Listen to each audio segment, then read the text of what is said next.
At ngayon naman mga boss, magluluto ako ng garlic buttered shrimp. Ayan, tinatanggalan ko muna siya ng mga galamay. At least hindi na mahirap kainin mamaya. Bago kong makalimutan, shoutout ko lang aking kumpare na si Johnny sa Balsa. Ingat kayo lagi dyan pare. Ayan, tsaga-tsaga lang talaga mga boss sa paglilinis ng hipon. Trabaho man pero at least mamaya masarap siya kainin. Hindi mahirap tanggalan ng mga shell niya.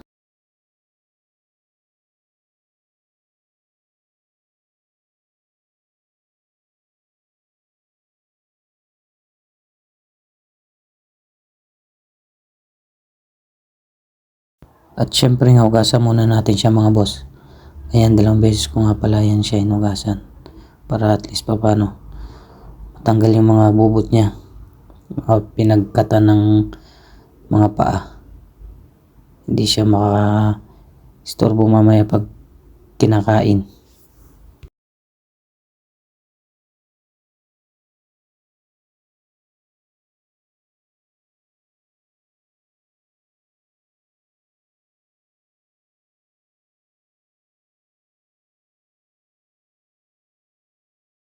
Pagkatapos ko nga malinisan yung mga boss, ayan, chinap ko na rin yung mga bawang.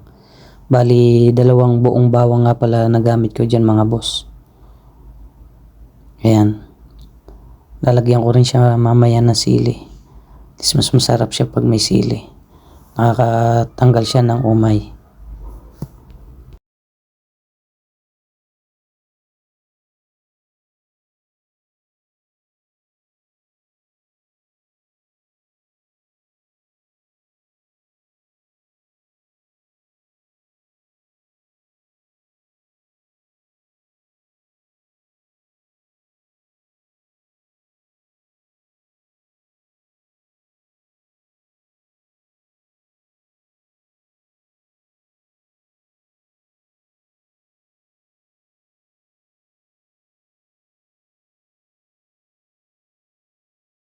At ito nga pala yung gamit kong butter, Western Star salted butter.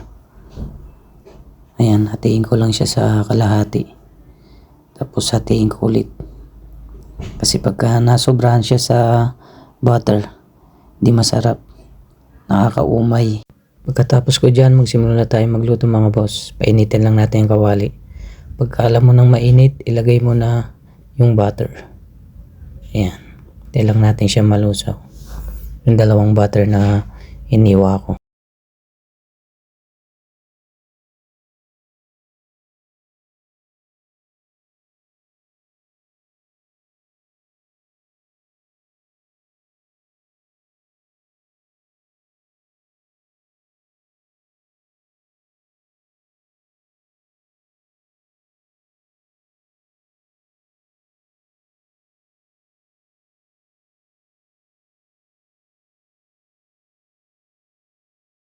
Habang hinihintay ko nga pala dyan mag golden brown yung bawang, inad ko na rin dyan yung sili para kumatas siya.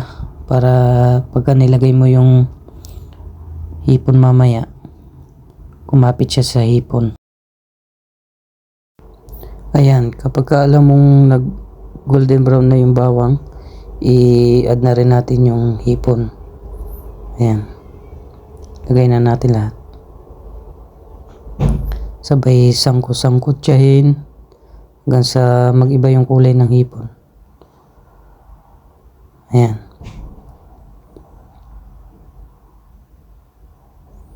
At nilagyan ko na rin pala yan dyan ng soy sauce.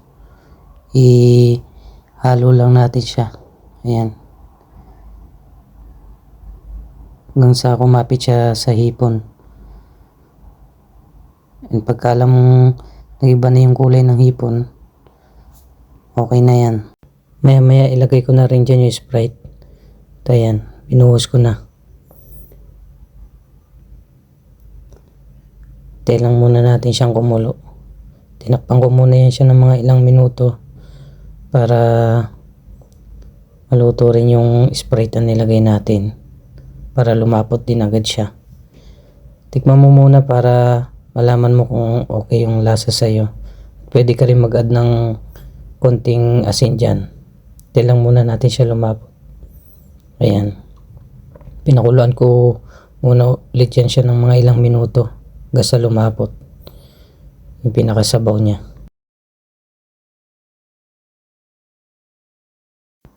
At ayan, luto ng ating simpleng garlic buttered shrimp.